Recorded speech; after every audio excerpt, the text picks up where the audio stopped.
The gym was supposed to be empty that night, but as the lights dimmed and the doors locked, I realized I wasn't alone. 3 women I'd only ever admired from a distance were waiting, and together they cornered me in a way that felt less like a trap and more like an invitation. The gym always feels different after closing. When the chatter fades, when the clank of weights and the thrum of treadmills finally stop, the building seems to exhale. The air goes still, save for the soft hum of the vents overhead. Even the fluorescent lights take on a warmer glow, as though they've grown tired of being harsh all day. I stayed behind that evening, like I often do. Not because I had more lifting to finish, but because I liked the quiet. There's something about standing in the middle of all that silence, wiping down benches, folding towels, listening to the echo of my own footsteps. The world outside might still be rushing, but in here, time slows down. I tossed a towel over my shoulder and ran my palm along the cold steel of a barbell, the faint smell of chalk still clinging to it. It reminded me of every set, every rep I had pushed through earlier in the day, like the metal itself had a memory. My sneakers squeaked as I crossed the floor, and for a second I thought I was completely alone. Then I heard it. A soft laugh, carried across the empty space. I froze, turning toward the far end of the gym. The front door had already clicked shut minutes earlier. I'd heard it myself, the heavy thud of metal on metal. But there they were. 3 women still here. Not rushing out like the others. Not packing up or checking their phones. Just lingering. They stood where the cardio machines lined up in neat rows, their silhouettes caught in the dim overhead glow. One leaned against the side rail of a treadmill, her arms crossed in a way that looked casual, yet somehow deliberate. Another adjusted her ponytail, fingers sliding smoothly through her hair, then letting it fall loose over her shoulder. The third lingered by the water cooler, filling her bottle, though she didn't drink from it right away. I could feel their presence before they even looked my way. The sound of their voices, low, almost conspiratorial, bounced against the mirrored walls. It wasn't the bright, easy chatter I'd hear from them during the day. This was quieter, softer, tinged with something I couldn't quite name. I bent to pick up another towel, pretending not to notice. My heart, though, betrayed me, beating faster than it should have in such calm surroundings. The gym suddenly felt smaller, as if the space between us had shrunk, though they were still yards away. I told myself it was nothing. Just coincidence. They probably stayed late too, lost track of time. Still, as I glanced up again, I caught them looking at me. Not with passing glances, but with the kind of steady focus that makes your skin warm under your collar. The silence of the after-hours gym wasn't silence anymore. It was charged, alive, filled with an energy that wasn't there moments before. And I knew then, this night wasn't going to end the way the others usually did. They didn't rush toward me at first. That's what made it feel different. Most people, if they stayed after closing, would gather their things quickly, maybe wave an apology, then slip out the door. But these 3, they lingered like they had every reason to be there, like the empty gym belonged to them as much as it did to me. Their laughter carried softly across the space, not the kind of carefree giggles you'd expect to hear during the day, when music thumped through the speakers and people tried to outdo each other on the bench press. No, this was lower, steadier. The kind of laughter that comes when you're comfortable, when you don't feel the need to perform. One of them leaned against the treadmill, arms folded loosely, her head tilted just enough to let me know she was watching me even if her eyes weren't fixed directly on mine. Another shifted her weight as she tied back her hair, fingers deftly pulling the elastic through, then letting her ponytail fall neatly against her back. The third rested by the water cooler, bottle half filled, holding it between both hands like she had no intention of leaving soon. Their presence filled the room in a way I couldn't ignore. I tried to keep busy, stacking plates, spraying down mats, folding towels into neat piles. But every sound I made seemed amplified, as though the entire gym was listening. The squeak of my shoes against polished floors, the faint spray of sanitizer misting into the air, even the soft thump of a weight plate sliding into place. And in the spaces between those sounds, I heard them. The rhythm of their movements, the shift of a foot against the ground, the quick whisper of fabric as one brushed her arm across her chest. My chest tightened. It wasn't fear, but awareness. That raw awareness you feel when someone's attention lingers a little too long. I risked another glance. The one at the treadmill caught me this time. Her lips curved, not into a full smile, but something subtler. A flicker of amusement, maybe, or acknowledgement, as though she knew I was pretending to focus on work. The one by the water cooler tilted her head slightly, studying me in a way that made my stomach turn warm. The one adjusting her hair let her eyes trail over me for half a second before looking away, as if she'd allowed herself just a taste of something she wasn't ready to admit. It was disarming. They weren't strangers. I'd seen them around the gym countless times, exchanged small talk here and there, but always in passing. Always surface level. Tonight, though, there was no rush, no distraction. Just me, and them, and the quiet hum of a gym that should have been empty. The atmosphere had shifted. The air carried more than just the faint tang of disinfectant and rubber mats. It carried their perfume, subtle, layered, hints of jasmine, vanilla, and something faintly citrus that drifted toward me whenever one of them moved. I swallowed, suddenly aware of how small the distance between us felt. They hadn't moved closer yet, but their presence alone had already found its way to me. It happened gradually, so subtle I almost didn't notice at first. One moment, they were spread out across the room, the treadmill, the water cooler, the free weights. The next, the space between us seemed to shrink. Not in a dramatic way, but in those small, unspoken movements people make when they're drawn to something, or someone. I was folding towels at the counter, head bent, trying to keep my hands steady, when I caught it. The sound of sneakers shifting against rubber mats, the low rhythm of footsteps that weren't mine. When I looked up, they were closer. Not too close, not enough to make it obvious, but close enough that the silence between us suddenly felt charged. The one who had been leaning on the treadmill made the first move. She crossed the floor with an ease that seemed unhurried, though every step carried a quiet confidence. She brushed a stray strand of hair behind her ear as she stopped just a few feet away, her voice soft as she asked, "Do you always stay this late?" Her tone was casual, but the way her eyes searched mine told me it wasn't small talk. Before I could answer, another presence joined her. The woman who had been adjusting her ponytail walked past me, just close enough that her shoulder brushed lightly against mine. The contact was fleeting, but it left a trail of warmth along my arm that lingered even after she moved to the rack of dumbbells. She picked one up, turned it in her hand without lifting it, then glanced back at me with the faintest hint of a smile. The third stayed back a moment longer, watching, almost as though she was studying the way I reacted to the others. Then, slowly, she approached, water bottle in hand. She didn't say anything at first. She just stopped beside me, leaned slightly on the counter, and I could hear the quiet rhythm of her breathing. I tried to focus, tried to steady my hands as I folded another towel. But when she reached out, her fingers brushing mine as she took it from me with a polite, "Here, let me help," I felt the spark of her touch travel through me. It wasn't bold. It wasn't rushed. It was the kind of touch that lingered because it meant more than it should have. The air between us thickened. Their perfume, their warmth, even the subtle sounds of their movements, it all pressed in around me. I was surrounded, not trapped, but enclosed in a circle that felt intentional.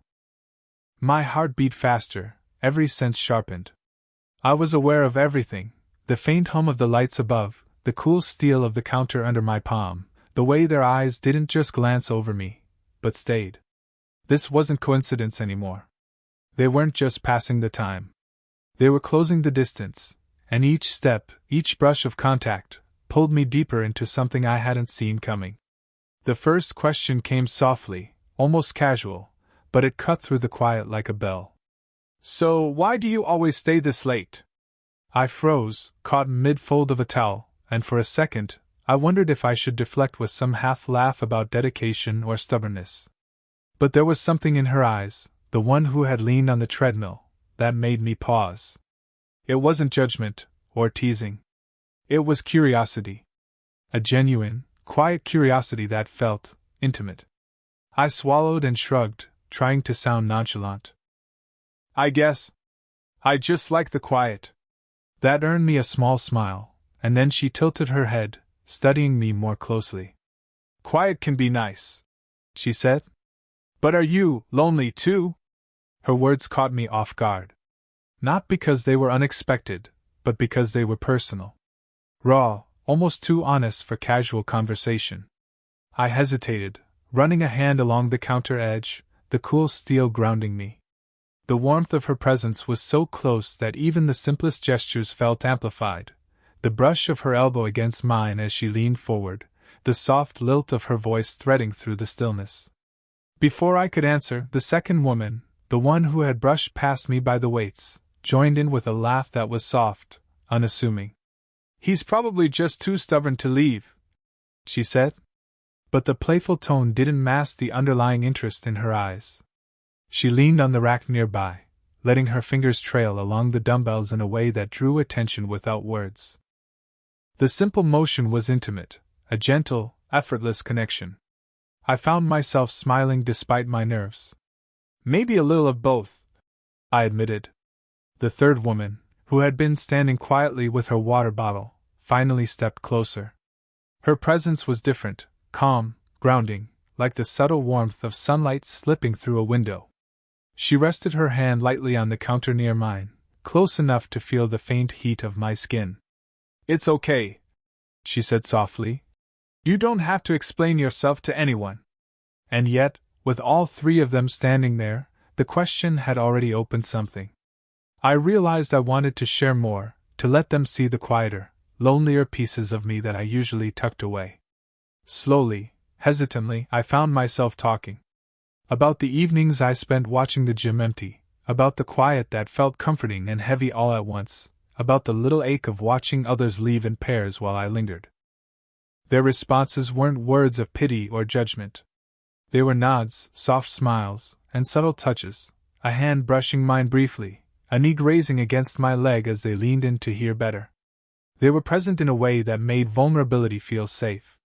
For the first time that night, the gym didn't feel empty. It felt intimate, almost suspended in its own little world. And as I spoke, I realized that this evening, these unexpected, quiet, honest questions had shifted something.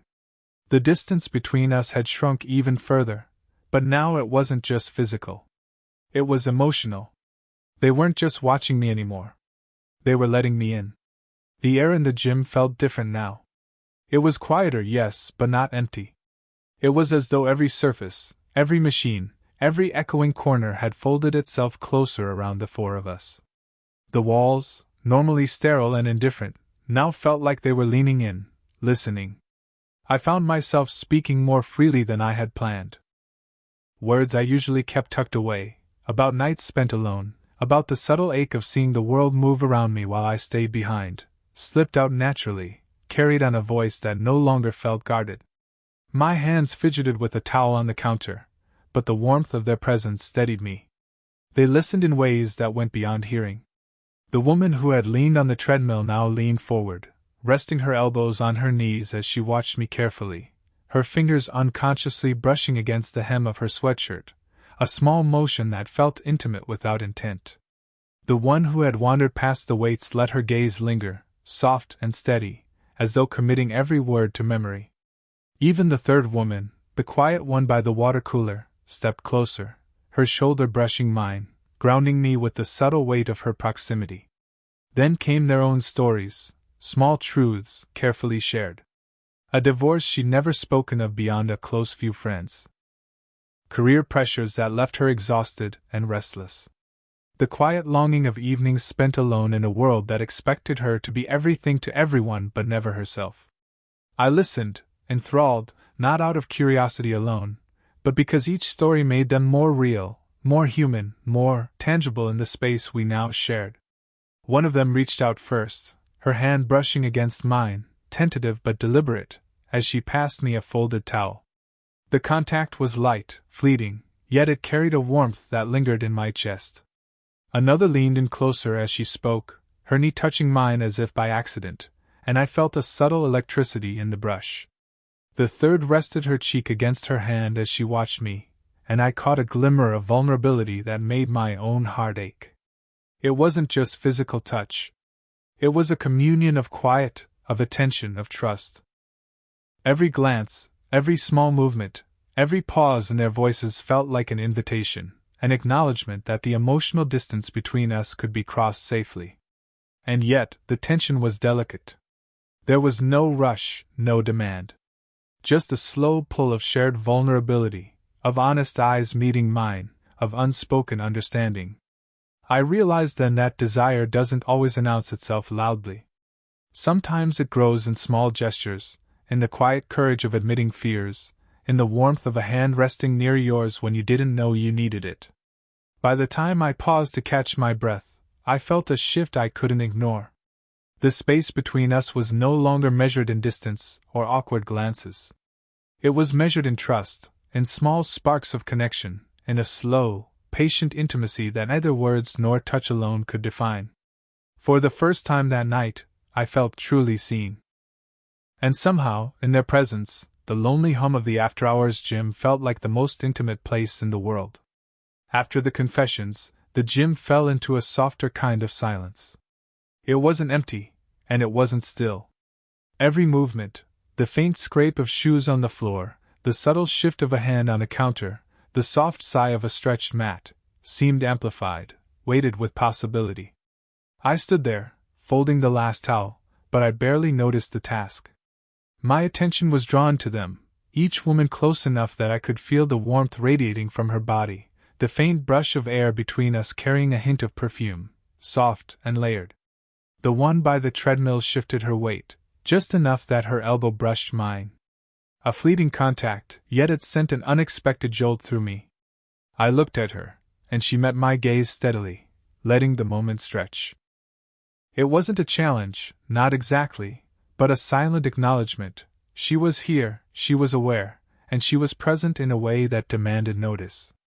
The second, the one who had leaned near the weights, moved slightly, letting her knee graze mine under the counter where we stood. Her hand lingered on a dumbbell for just a second longer than necessary, and though the motion was casual, the timing was deliberate. Every small contact, the lightest touch, the quietest brush, felt like an unspoken conversation, a language without words that spoke louder than any sentence could. Even the third woman, the quiet one, closed the distance. She leaned on the counter beside me, her shoulder brushing against mine, her fingers just shy of mine. The faint warmth of her skin against my own sent an odd mix of comfort and tension through me, as if proximity alone had the power to awaken feelings I hadn't admitted to myself yet. We lingered in that fragile space together, and I became acutely aware of every sensory detail. The subtle scent of jasmine and vanilla, mixed with the clean tang of the gym. The low hum of the ventilation system, echoing faintly against the walls. The occasional soft intake of breath, as one of them adjusted her position. Even the quiet thump of my own heartbeat seemed too loud, too intimate in the stillness. Words were scarce. There was no need for them. A glance, a smile, the tilt of a head, the brush of fingers across a counter, these became our dialogue. Each subtle motion carried weight, a delicate push and pull that neither forced nor rushed anything. And then a pause. The kind that stretches and grows in significance. None of us spoke. None of us moved. The silence was alive with possibility. I felt my chest tighten, awareness sharp and raw, every nerve attuned to their proximity. There was desire here, yes, but it was patient, quiet, restrained, not for conquest, but for connection. In that tension, I realized something important. This wasn't about urgency or dramatics. It was about choice. About the slow, deliberate decision to linger, to remain close, to explore the space between us carefully and respectfully. And in that gentle, electric pause, I felt something I hadn't felt in a long time, anticipation that was warm, steady, and entirely mutual. The tension that had hummed through the gym all night didn't snap. It didn't explode. Instead, it softened, like sunlight spilling slowly across a room. The three of them moved naturally toward me, not with haste, not with demand, but with the quiet certainty of people who had decided, together, that closeness was welcome. One of them, the woman who had leaned on the treadmill, shifted her weight so that she was beside me on the bench. Her arm brushed mine, just enough to make my skin tingle, and she smiled softly, a small, knowing curve of her lips that said everything and nothing at once. Without thinking, I reached a hand to rest near hers. She didn't pull away. She let our fingers hover, barely touching, letting the warmth build slowly. The second woman moved to sit beside the first, her knee lightly grazing mine, her hand brushing the edge of mine as she settled into the space. The casual contact carried weight, a quiet declaration of comfort, trust, and shared understanding. I felt it all, the gentle press of her hand, the warmth of her leg against mine, the soft brush of hair against my shoulder, as she leaned slightly closer to hear my voice. Even the third woman closed the final gap.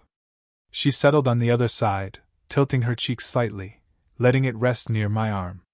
The faint fragrance of her perfume mingled with the clean gym air, and I noticed the quiet rhythm of her breathing. It was intimate, but not in a way that made me uneasy. It was grounding. Familiar. Home. We sat together in that dim, quiet space, for bodies close but not crowded. The after-hours gym transformed into something entirely different, a private room of warmth, trust, and gentle connection. Words became secondary. A glance here, a brush of hands there, a subtle sigh or chuckle, each gesture was a conversation, a declaration, a promise. For a moment, I closed my eyes and just breathed it in, the slow, steady heartbeat of closeness, the weight of three people choosing to be near me, the quiet intimacy that had grown from curiosity, laughter, vulnerability, and shared attention. I could feel it all in my chest, a warmth that settled slowly, pleasantly, like sunlight through a window at the end of a long day. And then, almost imperceptibly, we shifted closer, naturally, not forced. Their heads tilted, resting lightly near mine. Hands lingered, a wrist, a shoulder, a hand barely touching. The contact was simple, human, profoundly comforting. Each small touch reinforced the unspoken truth: we had chosen each other in that quiet space, and it felt safe, tender, and right. No words were necessary. The gym's quiet hum, the soft echo of our movements, the shared warmth, it was all we needed. For the first time that night, I didn't feel alone. I didn't feel hesitant or cautious. I felt seen. I felt wanted. I felt home. And as we sat there together, the night stretching softly around us, I realized that some connections don't need urgency or declarations. Some connections grow quietly, deliberately, in shared silences, gentle touches, and the courage to simply be near one another. That night, in the dim glow of the after-hours gym, we had found that connection, and it was enough.